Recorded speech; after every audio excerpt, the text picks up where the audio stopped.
Not that they would, Miss Fletcher. I mean, you're going to have those fellas eating out of your hand. Sounds a bit messy to me, Amos. Welcome to episode 2 of the Cosy Crime Classics Podcast, where we are taking the bus along with JB and Amos. Are you eating off any unusual surfaces? No more than usual. No more than usual, fair enough. So this episode is Murder Takes the Bus. Why did you pick this one? It's probably my most watched episode.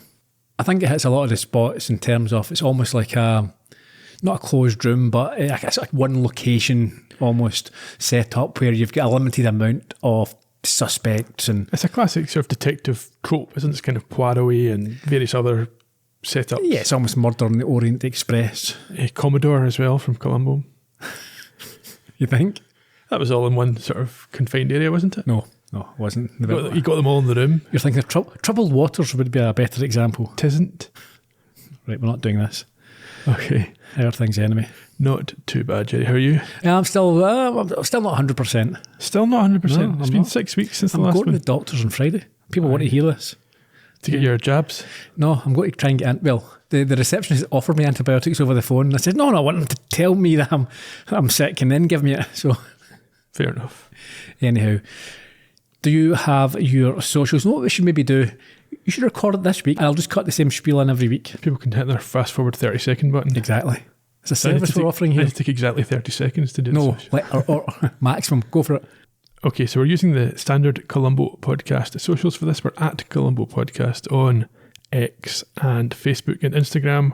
The Blue Sky handle is similar and you'll find us there as well. If you want to read show notes, you'll get those over at columbopodcast.com. And if you cannot wait to find out what we're talking about next week, it's already there on the YouTube channel, Columbo Podcast Productions, where we would appreciate a like, subscribe and a notification bell press. Thank you. Did you enjoy this week's episode? I enjoyed a lot of this week's episode, yes. A lot? That sounds like there's parts that you didn't enjoy. You didn't enjoy it all. It's difficult when we're not watching the whole series to pick up on whether things are fitting in with the rest of the show or whether this is a one-off and things like that. So there's things that I picked up that I was like... Yeah, I think that's a fundamental weakness of the concept. format, yes. Yeah. Well. But you can no doubt keep me straight when we get into the bits and pieces of it. Perhaps in Murder, She Wrote, but not so much in other shows where we'll both be like, what's going on here? I don't understand. In that case, perhaps the listeners via the socials that you've just mentioned can bring us up to speed or fill in any gaps that... No doubt, and particularly so in the weeks to come. And as I mentioned last week, one of the issues is that the trivia, the cast is and this one is pretty big. There's about 10 people we have to talk through. Well, they're not regulars, so you probably would have had to mention them anyway if you were doing this show. Yeah, I think this show just does have a lot of... Because if you only got one guest star, it's okay, they're the killer. Not like Columbo where you can get away with that. You have to hide the needle in the haystack, I suppose. Yeah. So my point is that we've probably got a lot to chat about towards the end of the podcast. Just skip the episode and go straight to the trivia if you want. No, I think you should give us the summary and we can crack on.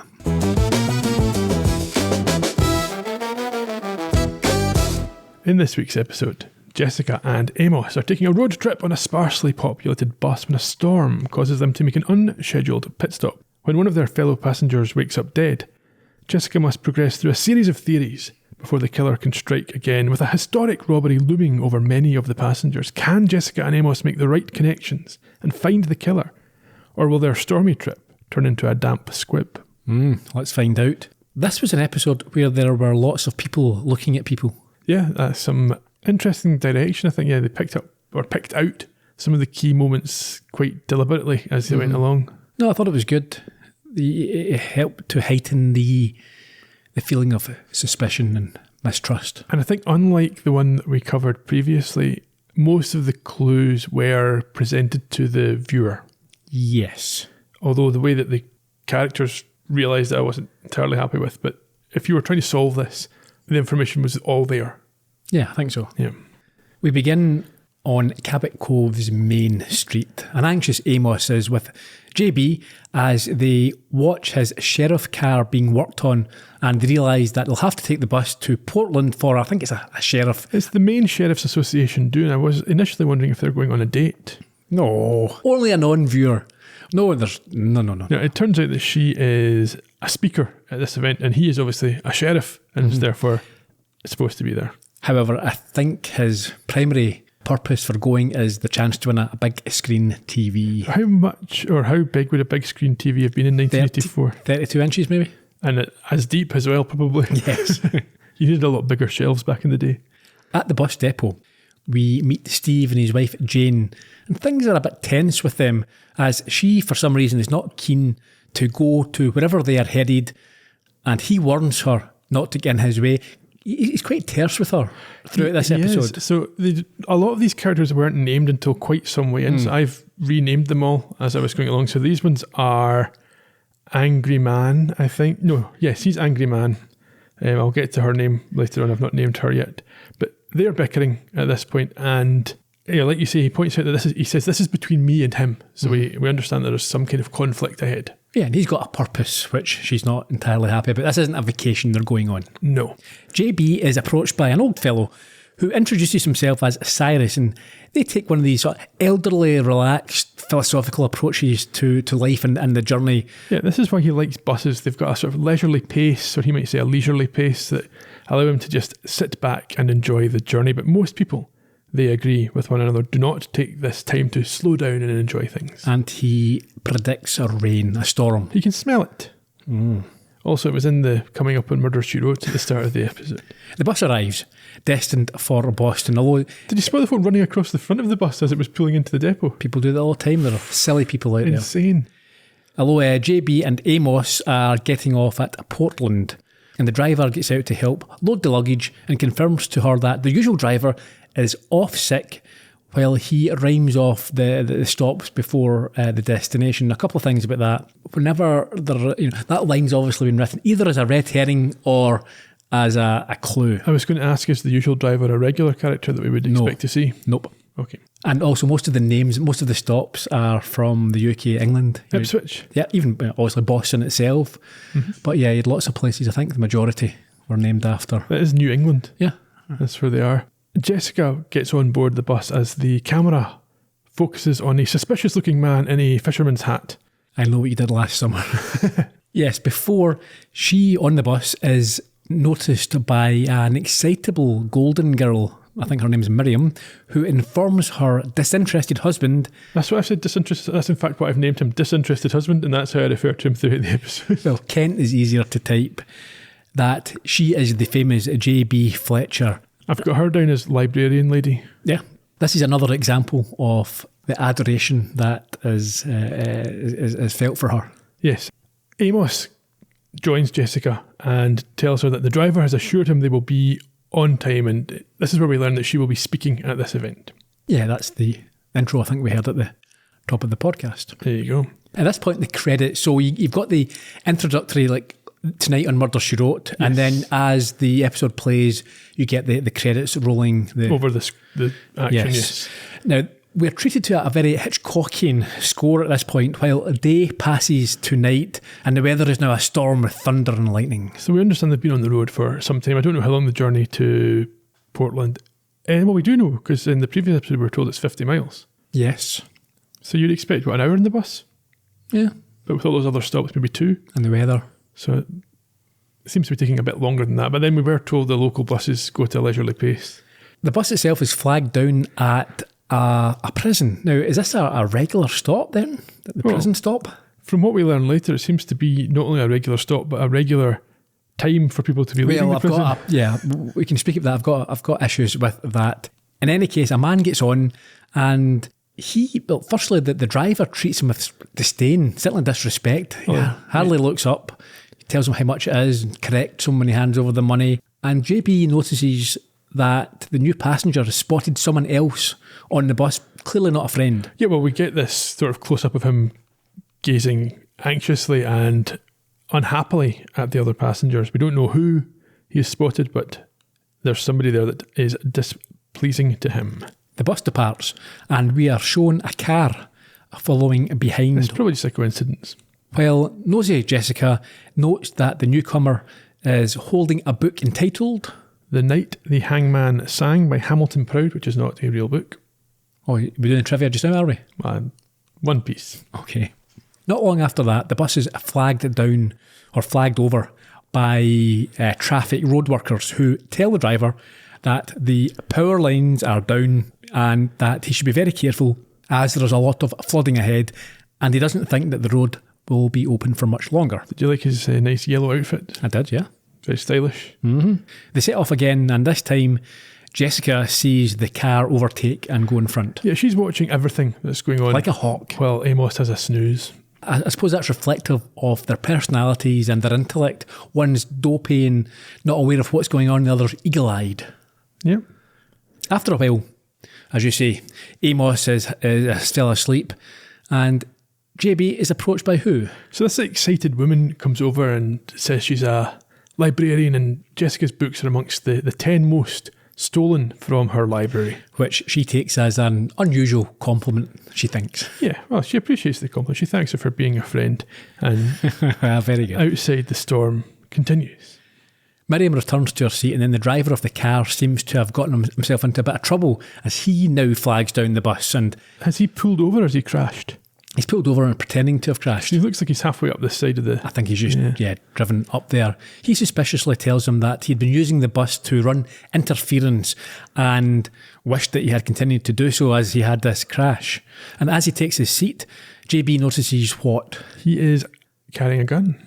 Where do we stop next? We stop at a controversially named cafeteria. Well, controversially spelled cafeteria. Yeah. It's the Cosy Corner Kitchen.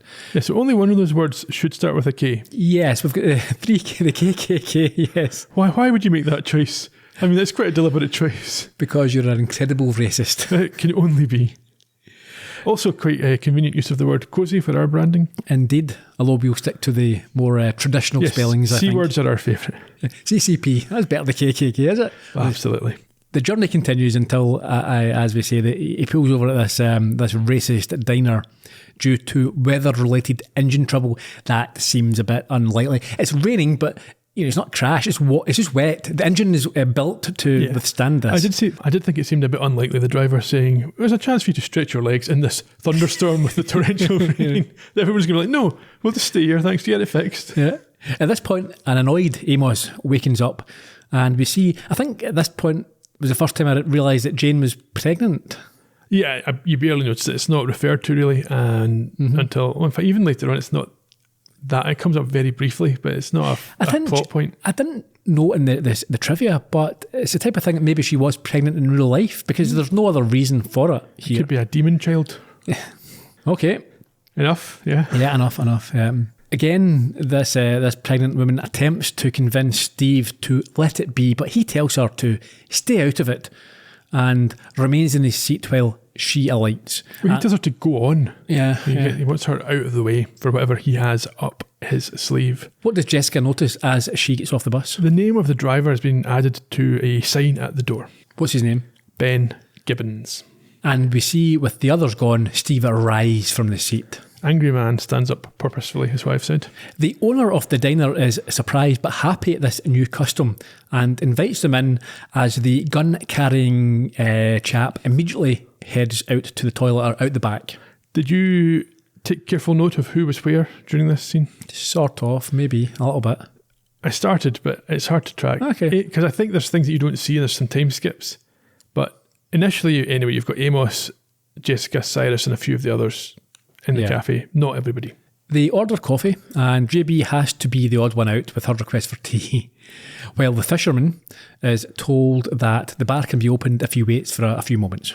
He wants some rum. I've called him Hatman. So Hatman wants a drink at the bar and disinterested husband has some boring chat about storms. We see Miriam and Kent, they needle each other. It doesn't seem that good-natured, does it? It's not. So, I feel quite sorry for him to an extent. She's constantly referring to how little he earns. Yes. And putting him down. But he does fire back that she's an idiot. Yeah. And I think there's, there's obvious financial strains on their marriage, which irrelevant later on. Yeah, because she says if they could have afforded a plane ticket, they wouldn't be here.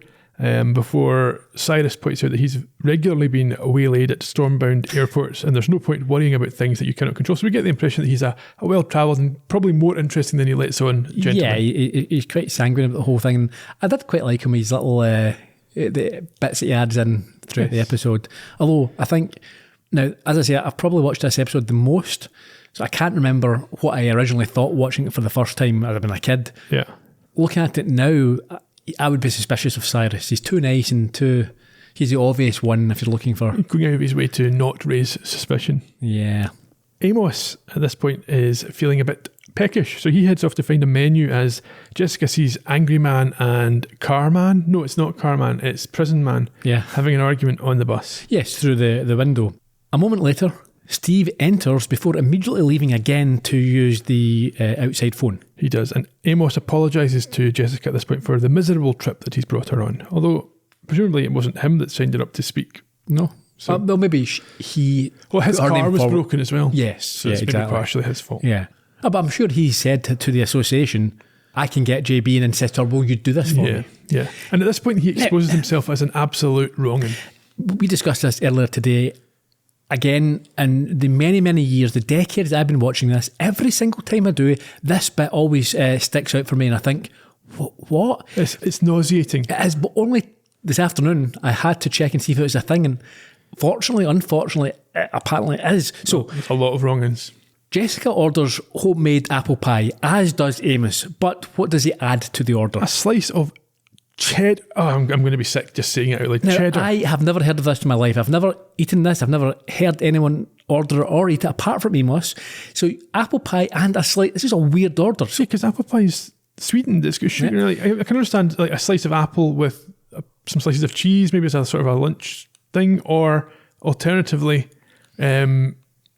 no, that's it. That's all I can think of. The only combination of apple and it must cheese. be an American thing. I did do a little search, and as people do that. Sometimes they melt over it, so it is a thing.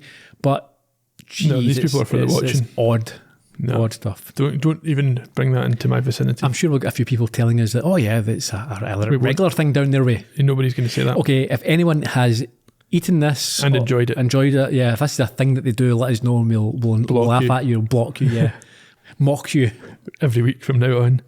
Anyhow, after finishing their cake and cheese, we skipped ahead to that point. We didn't get the disgusting sight of it actually happening. Amos heads out to try the payphone to let Portland know that they'll be running a bit late. At this point, the driver comes in with bad news.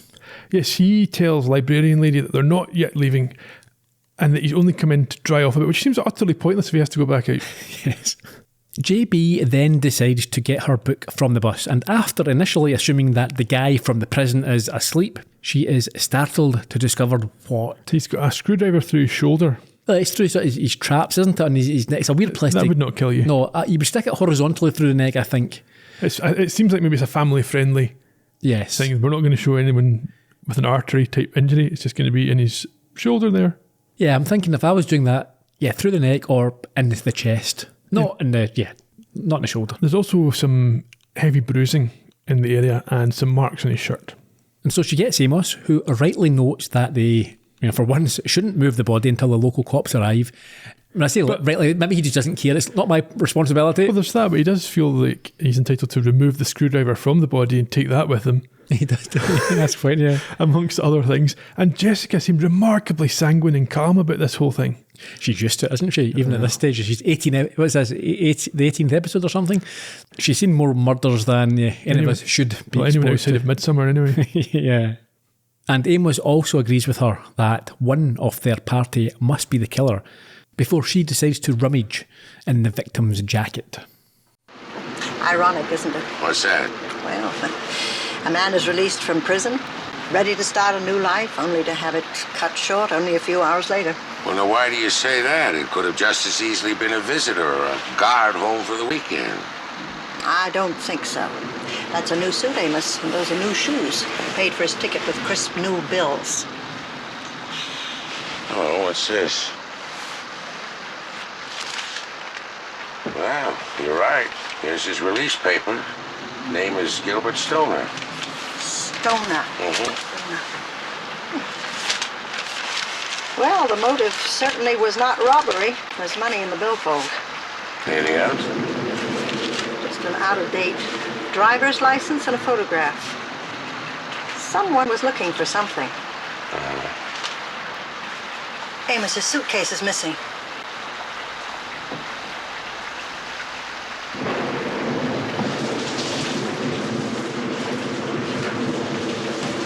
Oh, I see you had the same idea I did. I thought just as long as we'd stopped here, I'd get...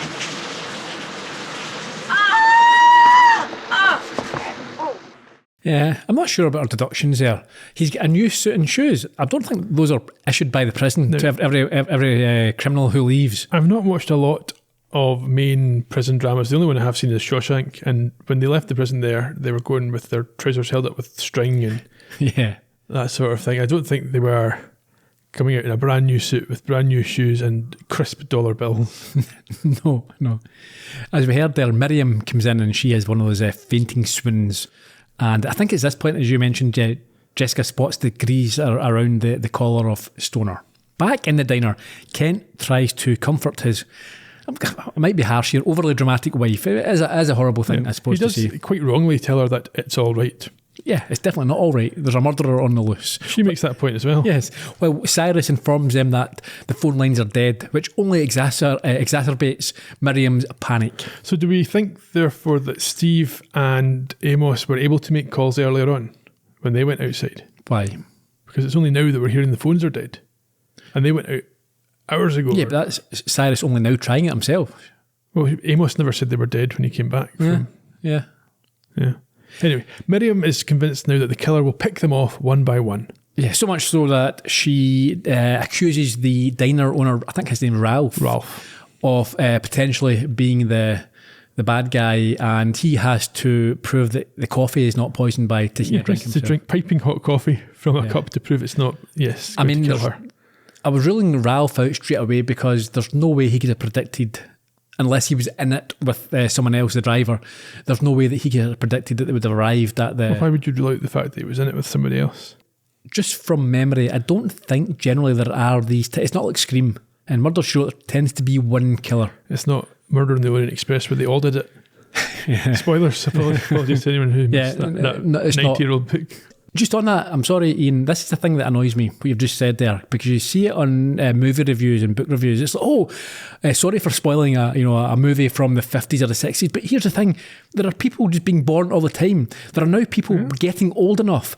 A movie from the 50s or the 60s, or Psycho or whatever. Oh, I'm sorry for spoiling Psycho. Yeah, but I wasn't born then. So not until the 80s did I watch Psycho. Well, on that basis, we should never discuss the end of any piece of art. Yeah, we should, but we should give spoiler warnings. You can't say, it's been out for ages. Well, There's plenty of people who have not read these books, not saw these movies, and don't know, and because it was made a long time ago, that's irrelevant. Anyhow, I'm going off on a rant. Where were we? In a cafe having some poisonous coffee.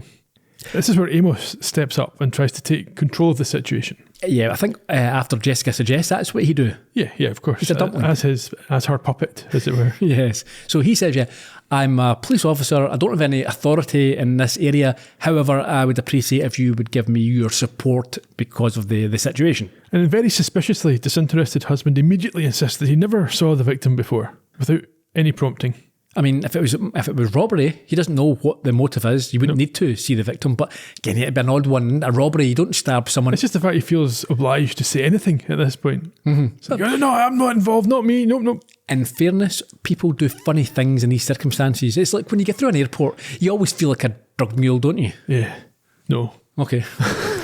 Amos, only a drug mule doesn't feel like a drug mule. Well, some other kind of ass, maybe. Amos gives them Stoner's name, which triggers something for Jessica, despite the fact he said it to her 10 minutes earlier. I think Amos recalls the Danver bank robbery, and the others also have some knowledge. Well, the proprietor says it was on TV for weeks, about 15 years ago, and everyone seems to be generally aware of the event. So there was 3 people that were involved in the robbery. At least one of them were arrested. This was, as you say, 15 years earlier. And at JB's suggestion, Amos wants to know where they were all going, what their names are. Yeah, well, also their alibis. So tell me about Kent and Miriam. Who are they? Okay, so Kent is, he calls himself a math teacher. She corrects him with his proper professorial title at St Eustace College. and his wife is the head librarian, and they're on their way to Boston to do some research. What was he doing at the time of the murder? He was playing Roadhog, which I think is the game Jessica was playing in the... Nope. Is that a different game? Yep. You sure? Yeah. What was her game? Last time. I can't remember. It wasn't Roadhog. Oh well. In that case, that removes that reference. Anyway, he was playing Roadhog, which is an arcade game. It was situated in the corner of the cafe. For academic purposes only. Is mathematical equations and stuff, yes, and also fun. Old Cyrus, he backs him up as he heard him while he was in the gift shop, and as a retired mailman, he's no idea who the victim is. Well, that's not really relevant, is it? Nope. Also, why does a cafe have a gift shop? Yeah, for all your KKK memorabilia? Yes. Steve tells them he's a computer engineer and they are going to Portland and that he was outside using the phone. But he couldn't get through to anybody, and Jane, his wife, was in the cafe the whole time. Jessica states that he saw Steve on the bus having a heated discussion with Stoner, but he denies this, saying they simply exchanged a few words. Why didn't she ask him about the words that were exchanged? Well, she's going to sit on that and bring it back up at a more appropriate time. Who's the fisherman?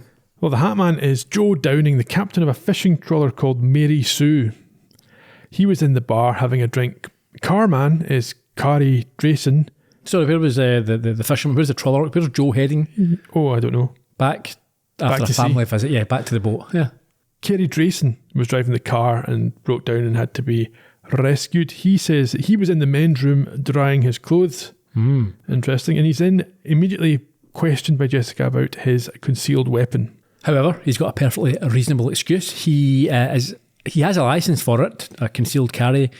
He's a jewellery salesman and has a lot of valuables, so it's for his protection. I'm not sure that's going to protect you very much. Well, no. Anyway, that's a whole different debate. Yes. Amos asks him to hand over the gun, but he refuses, saying that the guy was killed with a screwdriver anyway, which Amos has brought from the body into the cafe. Yeah, I mean, again, I can sympathise with Carey here. If you're in a situation, a confined area with a killer you know isn't you, can you give me your gun? You might be the killer. Yeah. No, I'm not. You're not having my gun. Thanks very much. And as he rightly pointed out, I'll give you my screwdriver. Well, everyone hand over their screwdrivers. The bus driver says that his toolbox was open at the front of the bus and anyone could have taken the screwdriver from it while he was working on the engine. Yeah, he said while he was doing that, he did hear people getting on and off and raised voices, but didn't pay too much attention, which again is perfectly understandable. We get a jump scare at this point when the cafe door slams open with the wind and Miriam jumps out of her skin. After which, Jessica produces a photo and claims that Steve and Stoner were not strangers and asks him to ID the people in it. However, he refuses to answer any questions and storms out, leaving his wife to try and shed some light on the situation.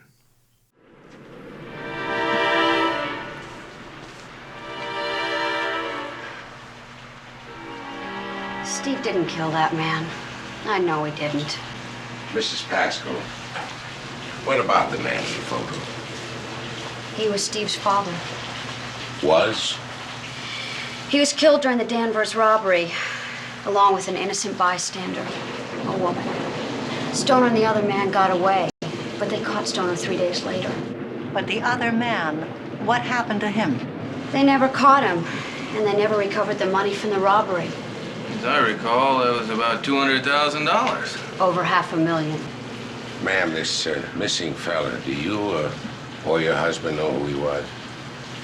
No, I'm sorry. Oh. I better take charge of this. It's probably best if we all stick together. Ralph, why don't you put on another pot of coffee, huh? Good idea. I want to know, you might be able to answer this, why would Stoner have a photograph of his collaborators in the crime on him? I don't know. Look back fondly what could have been. Was that not evidence that the police might have been interested in? Yeah, but maybe he had it on him when he went to prison. Yeah, why would he? And also, if he was that fond of those folk, why did he look so upset when he got on the bus and, as we later learned, saw one of them? Anyway, for the second week in a row, JB finds herself, as you alluded to, interacting with a video game in the it's alcove. Not the second week in a row for her, because it's only for us. For us, yeah.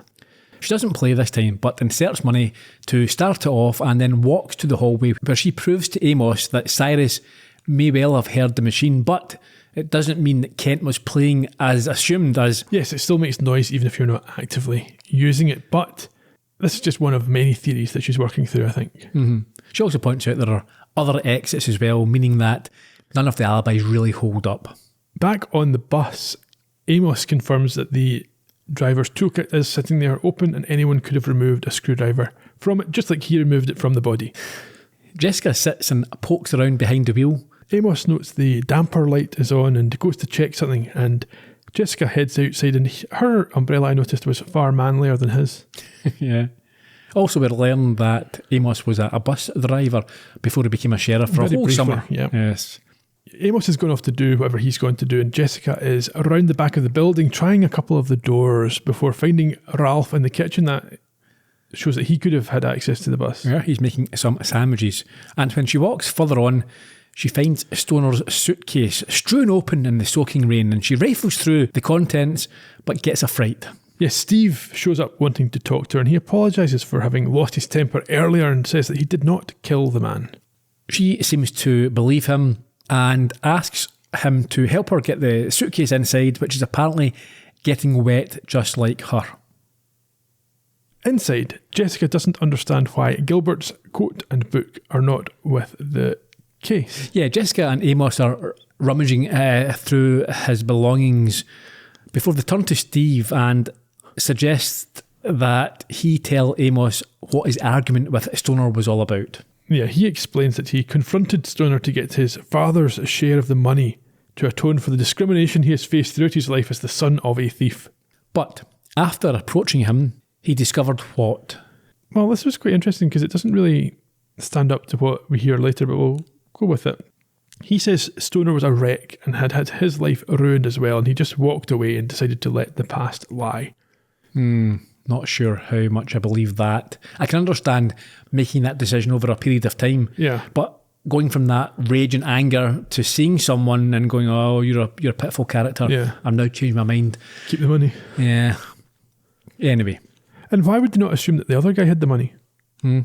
Jessica asks how he knew Stoner was being released today and how he would be on that particular bus. How did he know? It was in the paper. I don't understand this. The newspaper clipping would not tell you the exact time and date and the bus stands and all that. There's no way of knowing that he would be getting... after the fact it would happen, isn't it? And you don't know that he's going to be waiting on a bus. I mean, that can't be the most usual way that people leave. Surely you get family or friends pick you up. You don't wait for the bus. I don't know, yeah, it seems unlikely. And the report also goes back over some of the detail of the crime. Yeah, it mentions the name of the innocent bystander who was killed. Who was that? 16-year-old Julie. Julie what? Gibbons. Yeah. That rings a bell.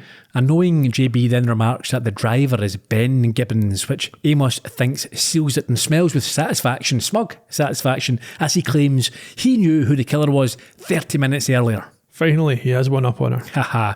Inside the diner, he calls them all together, as is his Poirot moment, isn't it? Yes. And places Gibbons under citizen's arrest for the murder. There is silence until Gibbons denies it, but despite Jessica questioning this, he smugly reveals why he's certain. Yes, the damper switch proves that it must have been Ben. Why?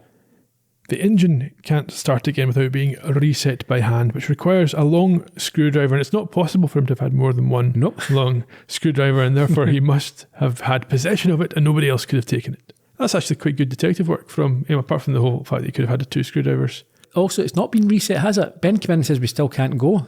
How do they know that the car The light's still on, so he hasn't reset it, so he could have been there without his screwdriver and not able to reset it. Yeah. Well, it's terrible detective work from Amos. He's leapt to a conclusion that it's not justified by the facts. Tears are now forming in Gibbons' eyes, and when Jessica mentions his daughter, he admits what he did and why. Yes, he says he's thought of revenging her death every day since it happened and heard that Stoner was getting out, so traded routes with the usual driver and staged the breakdown.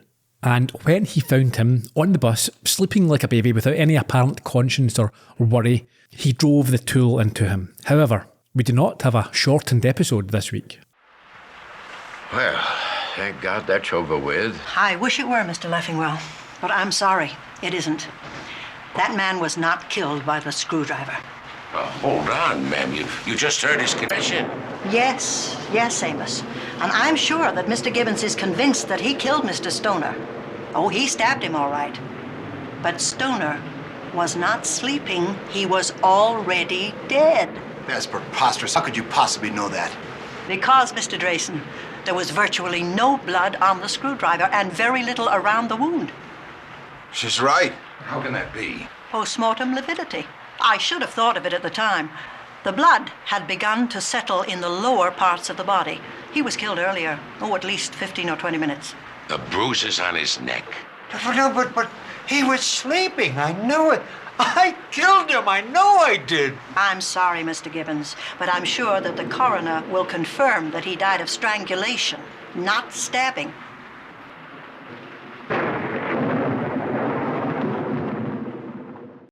I've got 3 questions. Yeah, a lot of assumptions been made there, and I'm not sure that. Anyhow, First of all, why is she sorry that he didn't kill him? And second of all, was it rapid onset lividity?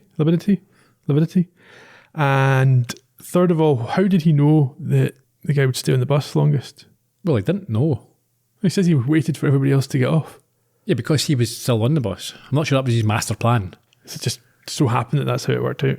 Otherwise, he'd have killed him somewhere else in some other way. Well, that's a good question, isn't it? Supposing he just got off with everyone else and sat in the diner, what does he do? Yeah. What is his plan here? Exactly. Maybe wait till he gets to wherever it is he's going.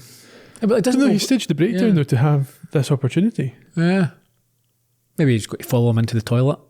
Maybe Shiv him. what him. Mm-hmm. Anyway, like you said, Jessica's alternative theory rescues the episode because there are still 20 minutes of runtime left. So we now see Amos outside trying the payphone again without success. Now, I think this was just a scene to break up. But you notice when you're taking notes, because there's only sort of really one location here, maybe 2 of the bus and the diner, I think this has been put in just to break it. My feeling is there's 1 or 2 characters too many in the story. Oh, tell me about it when I'm doing the trivia. Well, it's not even just that. It's like they start off little lines like, he played that game and it could have been playing, but then this never gets visited again. And then they look at, this guy's got a gun, he could be about it, and it never gets looked at again. There's a few things like that where it just, they start something, they don't follow up on it, and then they just jump to a new theory. But anyway, back inside, we see Kent with his apple pie as Amos returns from the payphone. Even at this point, Miriam is admonishing him for being hungry. Yeah, how dare he? Yeah, at a time like this. Can't afford food on your salary. Ralph says that he's just remembered that he's got an entire CB room through the back. Yeah, his son has. Yes. He doesn't know how to work it, but anyone else is free to give it a shot. So Carey says that he does, and he heads off with Ralph and Amos as Cyrus recalls how he's always getting rained out on vacation. It always rains on him. Mm-hmm. Kent suggests he visit North Africa, but he has, and I'm not sure, this sounded like it might be racist, but probably, I'm not sure. Probably technically true, but he has no use for camels, he says. That doesn't make sense. No. Don't know what your point is here. You don't have to use the camels. No, just, I think he just doesn't like Africa and didn't want to say it. Yeah. Jessica eyes up Carey's abandoned briefcase at this point. Meanwhile, Carey himself is trying to get a response on the CB without any luck, and it seems that Amos and Ralph have deserted him immediately. Yeah, so Jessica comes through to interrogate him one-on-one. Yes, she tells him, or she states, that for someone who carries a gun, he is very careless because he's left his valuable briefcase in the diner, although she suspects it doesn't actually contain any jewellery, as he claims. It's quite even though she's right, the way she... Yeah. Well, what was her end game here? He collapses like a deck of cards and admits he's an investigator for the insurance company that paid out over the Danvers Trust robbery and is trying to recover the funds now that Stoner is out of prison. Yeah, I'm not sure how following him on the bus, he's not going to just go straight to the money and dig it up. I don't know really what is... Well, he hopes that there may still be an opportunity here for him because the killer may now lead them to the money. Yeah. Jessica is rightly unsure that it'll be as simple as that. How would that work? So they've paid out presumably the value of what was stolen back at the time as an insurance company. If this money then turns up, are they going to turn around to the folk that got the payout and say, well, here's your money back, but you owe us back what we paid you plus interest? Who knows? But this is similar to Columbo, Undercover. That one that everyone's tried to forget. Ed Begley Jr. and Trunk from Sledgehammer. And the trousers. The trousers, yes. But that was the same situation. Apparently there was an insurance guy looking for stolen money. It's also part of the plot of Ocean's 8, which I quite enjoy every now and then.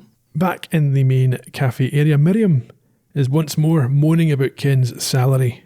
But Jane, who, as you said previously, is heavily pregnant, notes that she and Steve also cannot afford kids, but they're having one anyway. Yeah, however, Jessica is more interested in the missing overcoat and the book. She wonders whether the person who went through Stoner's bag found what they were looking for. They didn't, because on board, she proved herself right. Yeah, on the bus, she remembers that Stoner wasn't sitting in the seat where his body now lies. And when she looks behind, she finds the 2 missing items. Well, that was a waste of time, worrying about those for so long. Returning to the diner, she reviews the first edition by Hamilton Pound as Miriam looks thirstily on. Yes, the book is almost new despite the tatty dust cover. And at this point, there is a new twist. What's that? The power goes out. Ralph and Amos go to start up the generator, while a nervous Jane says that she is reminded of ghost stories of when she was a little girl. This must be a nod to her acting past. It could well be. Jessica spots... Sorry, before that, Cyrus unhelpfully remarks that, yeah, but this time the monsters are real. Yeah. So, shut up, you. Sitting there making ominous comments. Yes, it could be him, and they're old. Jessica spots somebody hiding or moving behind a curtain. Before a shot is heard coming from the office where Carey is with his CB. Do we ever find out who was behind the curtain? The man behind the curtain. Was it the guy who shot the gun? They couldn't have been, didn't have time to... Yeah. Anyway, out back, Amos and Ralph note that the generator hasn't been used in the past 2 or 3 years, but it worked back then, so there's no reason it shouldn't work. They all rush to the office. They find a semi-conscious Carey on the floor with a flesh wound to the arm and the CB smashed up. That's suspicious as well, isn't it? Just you've been shot in the... I immediately thought he did it himself. Yeah. He didn't see who did it, apparently, but whoever it was now has the gun, and they all look at each other. And in fairness, we mentioned earlier on, having the gun might not be the defensive attribute you think it is, because As often seen here, the bad person just takes it from you. Yeah. Back out in the cafe, Amos confirms that nobody has the gun after some rigorous police work. As Joe the fisherman helps Jessica finish bandaging up Carey, who explains that he was attacked from behind while on the CB, hence his inability to say who it was. Miriam has a theory that the killer has destroyed the radio to keep them there and pick them off one by one. Jessica says this is nonsense because Carey was not killed, unless he's the killer. She then realises that the book is missing. Yes. But Amos, in fairness to him here, he's on the ball. He wants to know how someone could have taken the book and then ran to the office in the time that the lights were out, and Kent suggests an accomplice. Yes, this is definitely a possibility. At this point, I was thinking maybe there's a map inside the dust jacket. I was thinking there must be something about why is the dust jacket tatty and the book's new. Yeah. But that never comes up. Amos wants to identify where everyone was before the lights went out, and Jane and Miriam start sniping at each other as the guys come back with news that the phones are still down. Steve suggests they try to get the bus going and get away from there. But Gibbons thinks it's unsafe, so Amos makes the decision to stay put. I think that's the right decision. I think Cyrus voted for leaving. Yes, he did. Jessica is sure that one of them was the third man. One of the party was the third man in the robbery, and that someone on the bus frightened the stoner when he got on. Yeah, we talked about that when it happened. It was I think we get a recap here of him looking anxious as he gets on the bus. She gets back to the book issue and then straight up accuses Miriam of taking it and having it in her sewing or knitting bag. This is very unlikely. What are the chances that she's immediately fingered the culprit here? Miriam initially refuses to have it searched, but realises the game's up when Kent empties it onto the table and it falls out. She's got a good explanation though. What's that? A dead man does not need the money from a rare first edition of a book that's worth thousands. And it would have been worth more if not for the damage to the binding. Yeah. So both she and Jessica recognise it as the only detective novel this author ever wrote, and there are only a few copies in print. It's worth about 2,000, which apparently was 6,000 today. But the damage to the spine gets Jessica thinking. Yes, and she works a key out from the spine and turns on who she has now identified as the third robber. Definitely be him. Who? Joe. Why? Because he's no fisherman. That was not a ham shank that he tied on the bandage. Yeah, he apparently tied the wrong type of knot. A fisherman would never. He immediately goes for the one place that they didn't search, and I thought this was quite a good idea. Yes, he had hidden the gun in Amos's coat. He pulls it on them, then goes to take the key. But, do we mention it's a key to a safe deposit box? Yeah, well, we assume. That's what she says. Yes. At this point, the door slams open again, which distracts Joe long enough for Steve and Amos to disarm him and knock him down. Again, I'm going to be fair to Amos. He goes right for the gun. I mean, he puts himself in danger here. He does. It's a bigger, stronger man by the looks of it. He goes first, and then Steve manages to knock him out with a punch or knock him down. Yeah. Cyrus is pleased that this is finally over. However, Joe insists that he didn't kill Stoner, that he was already dead when he went through his stuff on the bus, although he agrees that he did knock out Carey so that he could buy some time to find out where the money was hidden.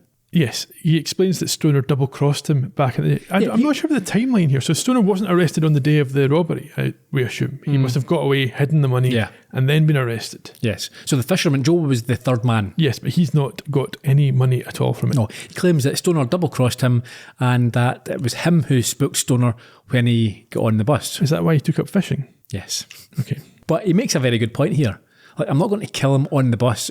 As soon as the cops get here, they will find out who I am, they'll link me to him, and it'll be far too obvious. But if the cops knew who he was, he would be in prison. No, but the cops are going to arrive here just now. They're trapped. They can't get away.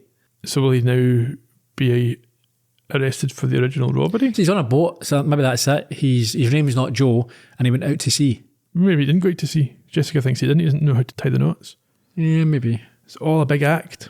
Possibly. A very bold and brave act. Mm-hmm.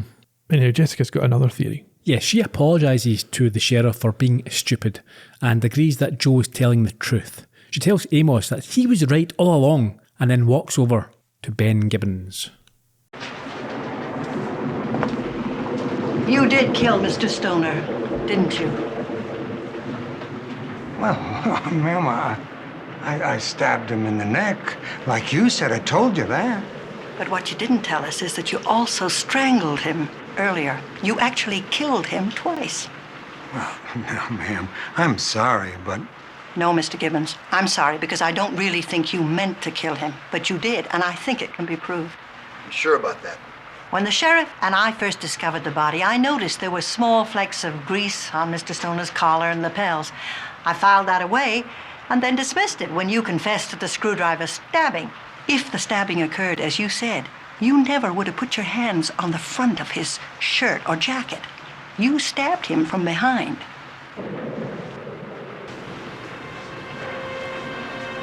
I didn't start out to kill him. I really didn't. I just wanted him to know how much hurt he had caused. Everybody had got off the bus except Stoner and the young guy. I was working around the engine, just stalling, waiting for Stoner to be alone. He was mean, cold mean. He said he didn't give a damn about some dumb kid that just happened to get in the way. He had done his time and there was nothing anybody could do. Dumb kid. The sweetest little girl you ever saw in your life. All of a sudden, I just went crazy. I couldn't think about anything but killing him.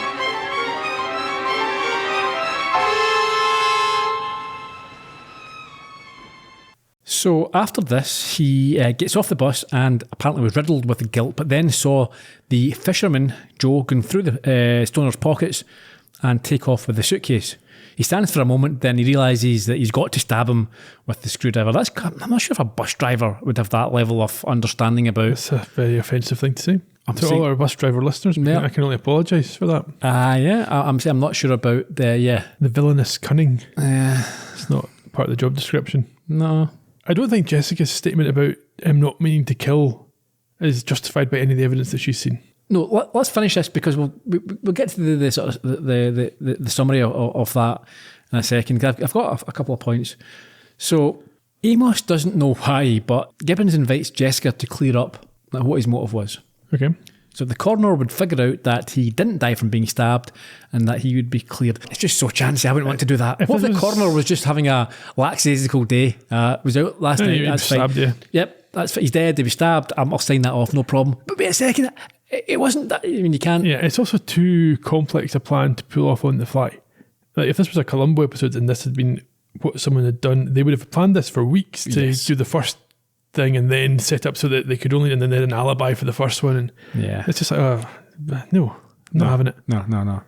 The next morning, in the daylight, we see the anguished Gibbons being led off by the cops, and Cyrus and Jessica both admit to feeling sorry for him. And just like the last time we discussed this, the defence of temporary insanity is mentioned, and she thinks that a good lawyer might get him off. So a couple of things. Good luck with that. Yeah. Temporary insanity, I'm sorry. That is known as losing your temper. Yeah, it's not being insanity. angry. It's Yeah. not insanity at all.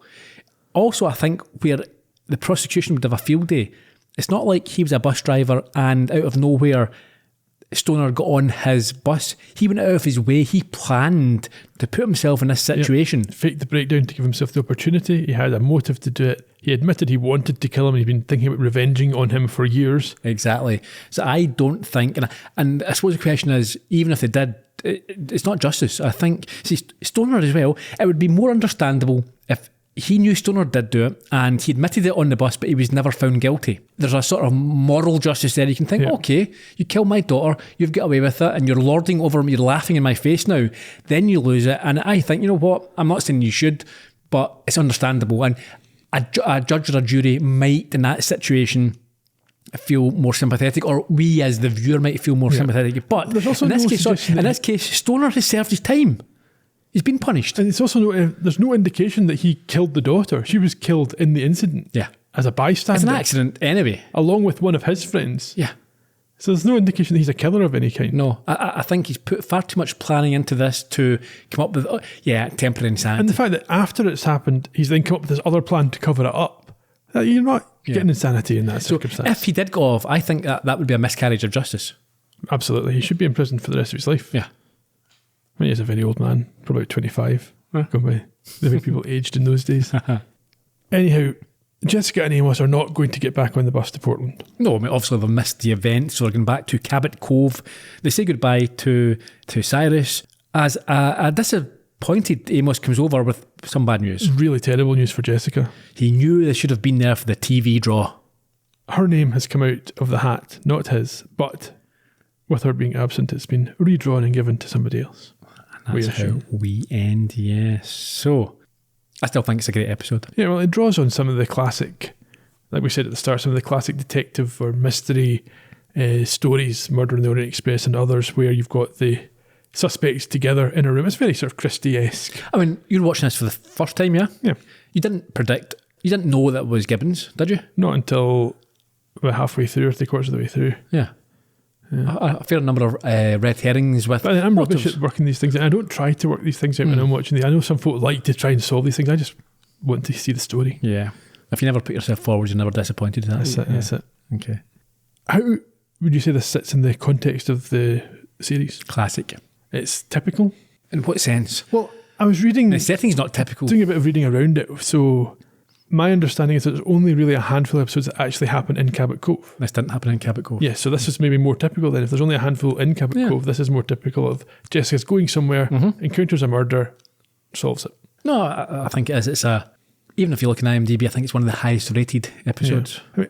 I didn't enjoy the way that she went through her process. She's very sure of herself, mind you. She's always super confident. Even when she's wrong, she's super confident. But then she gets things right without doing the work to get to the right conclusion, I felt. Like she remembers something. It's like, oh, I saw that ages ago. Here's it. And now I know this is definitely what happened. Rather than putting pieces together and coming to a conclusion. But do you not get there in the end anyway? Is it not? Yeah. When things fall into place? Maybe. Because her job isn't... She's not a cop, so she shouldn't... It's not the onus isn't on her to do all that. It falls into her lap and she realises after certain things have happened. Yeah. Anything else for this one? I was going to say we could get through sort of the gotcha and the clues and all that type of stuff, but I mean, and guilty or not guilty, I think he should definitely be found guilty, and I think he will be found guilty. Yeah, and I think if that went to court based on what the evidence that we've been presented with. Joe's committed multiple crimes there as well. Obviously, shooting Carrie, the original robbery that he was never convicted of. He'll be going to prison as well. I wouldn't see him get arrested. No. Anyone else commit any crimes there? Probably. Amos, a crime against food. Kent's devastated that his wife wasn't murdered. Yes. Okay. As I said, we've got quite a lot of production and information and trivia. Let's get on with it then. Fortunately, I've been able to truncate some of this because they've already been discussed. This is where folks send it to double speed to get to the end of the episode. March the 17th, 1985 was the original air date. The director is a familiar name to us, Walter Grauman. He died in 2015, aged 93. It's his third of 53 episodes of Murders, She Wrote. However, we have discussed them previously on Columbo Murder in Malibu. So if you want to find out more about him, the thing I always remember Wayne Jennings, is that one? Yes. Yeah. He is a relation of Sid Grauman, the famous guy, Grauman Chinese theatre in Hollywood. The writing team this week is Michael Sheff and Marianne Cassica. They were husband and wife. But she didn't take his name because too many chefs would have spoiled it. Oh, there you go. Yeah. She died in 1998, aged 58, and he never worked again. So I think they Devastation. Well, yeah, I think they were a team. Okay. Everything, their CVs are all, or their resume is all as a team. This is their first of 6 Murder, She Wrote, and they have also penned episodes of Heart to Heart, Matlock, Magnum, Crazy Like a Fox, Hotel, Moonlighting, and Mrs. Columbo. A lot of famous faces, or well-known faces and names in the cast. We have Linda Blair. Yes. Who played Jane. Born on the 22nd of January 1959. You will have seen her probably in The Exorcist or The Exorcist 2. S Club 7, Artistic Differences. That's one of her better known credits, I would have thought. She should have done with Kelly Minogue, and spinning around. Uncredited in Scream. She's a journalist, a reporter. Uh-huh. Repossessed, which is a parody with Leslie Nielsen of The Exorcist. I mean, she's been in lots of things. Yeah. MacGyver, Love Boat, Fantasy Island. She's a big animal lover. Her life savings apparently went to animal welfare, and she personally rescued 51 dogs after Hurricane Katrina. And I know you're a fan of the show, probably the UK version, but she was on The Masked Singer as Scarecrow. There you go. Whatever that means. The killer this week, Ben Gibbons, was played by Michael Constantine. He died... What? I recognise him. Do you? My Big Fat Greek Wedding. Yes. Yeah. He died in 2021, aged 94, his first of 2 Murder, She Wrote. And correctly, yes, he was in My Big Fat Greek Wedding 1 and 2, and also My Big Fat Greek Life. He was also in Thinner, so he's gone for the whole fat and thin thing. Yeah.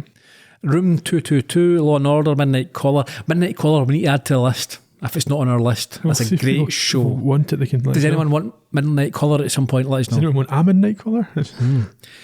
Simon and Simon, Airwolf, The Love Boat, Quincy, Benson, Cerato's Court, Kojak, Gunsmoke, Hey Landlord, Perry Mason, The Untouchables, and Naked City. I think he's got hundreds of credits as a character actor. A few scenes to figure out he wasn't the guy from Rocky.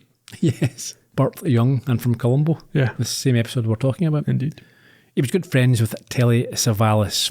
He made guest appearances on both of the longest running primetime dramas on US television, Gunsmoke and Law and Order. Steve was played by Terence Knox. He was born in 1946 and is most famous for both Tour of Duty and St. Elsewhere.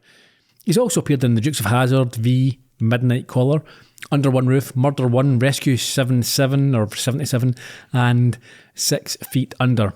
Just as we saw in the episode, he's an Inland Gloves boxing champion. I think he had a decent record, sort of 56 wins and 1 defeat. 57 now. Yeah. And I like this little bit of trivia someone's added. Around 2003, he had a fiancée named Erin. The relationship eventually ended. Who's put that in there? No, it's not. Lots of people, maybe not yourself, Ian, will have recognised Professor Kent as Larry Linville. He died in 2000, aged 60, first of 3 Murder, She Wrote, but certainly most famous for 120 episodes of MASH. He also appeared in Nurses, Dream On, The Law, and Harry McGraw. That could go on the list as well. That's a spin-off. Harry McGraw is a character in Murder, She Wrote. Okay. Jerry Orbach, I think 4 episodes, maybe they're brilliant episodes. He's really good. And they sort of did a backdoor pilot. The Better Call Saul of the day. Yeah, it was I think it only lasted 1 season. Larry Linville was also in Airwolf, Fantasy Island, The Love Boat, Kolchak, The Night Stalker, Mannix, and Mission Impossible, again, amongst many other things. He was a lifelong insomniac, apparently sleeping only a few hours every several days. His ex-wife, Kate Gear, was the daughter of Will Gear and Herta Ware. Will Gear is the grandfather from the Waltons, but we discussed him in Columbo. Okay. He was a Stitch and Crime. He was one of the supposed victims. He was the old man, the old doctor, Okay. who Spock was going to try and kill. Speaking of Spock, I'm sure the question that is on everyone's mind here is, was he related to Joanne Linville? No.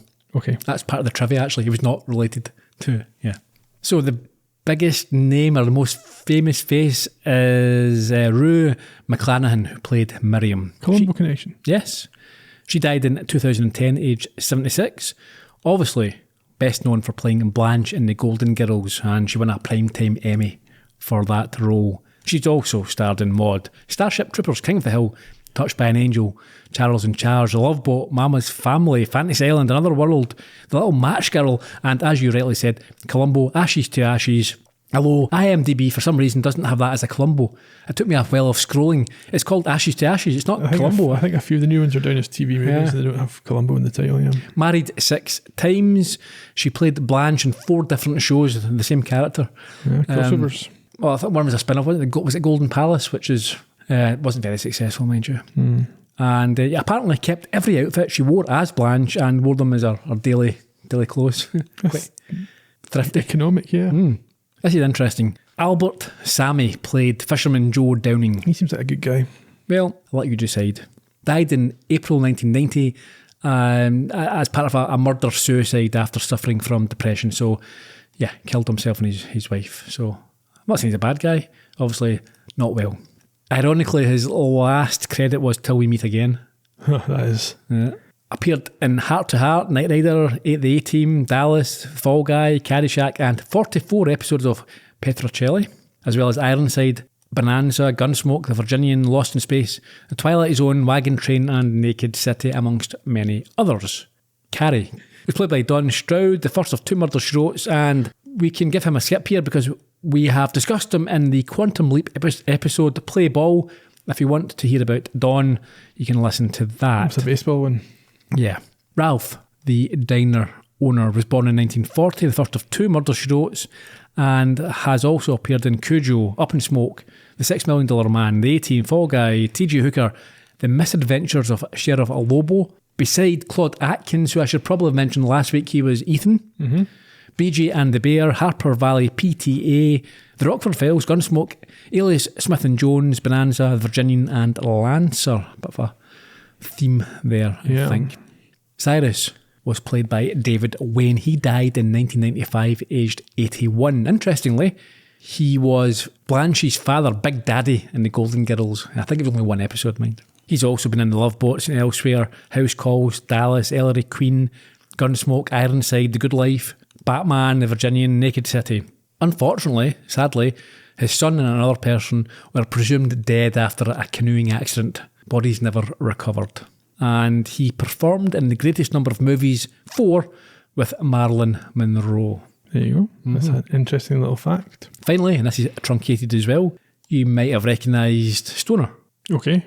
You say okay as if, no, I'm not sure. He looked like a creepy guy. Yeah. John Davis Chandler died in 2010, aged 75, first of 2 murders she wrote, and we have discussed him in some amount of detail. He was the victim Eddie Kane in Columbo's Publish or Perish. Remember, he's a mad bomber.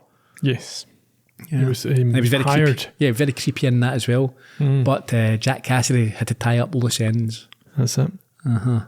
Any trivia of your own? Just that the locations for this one were all Universal sets. Okay. 2 more pieces I've got here. The score is an obvious, as mentioned, nod to Bernard Herrmann, who also scored many Hitchcock movies, including Psycho. And Ellery Queen, who a few people appeared in, was created by Lincoln Levinson. Okay. What are we doing next week? Don't know. Let's not tie ourselves down here. I'm going to Dubai for a week. We'll reveal all when it comes out. In fact, if you want to find out, just go to YouTube now and you'll hear it. Well, until whenever. Cheerio. Bye-bye.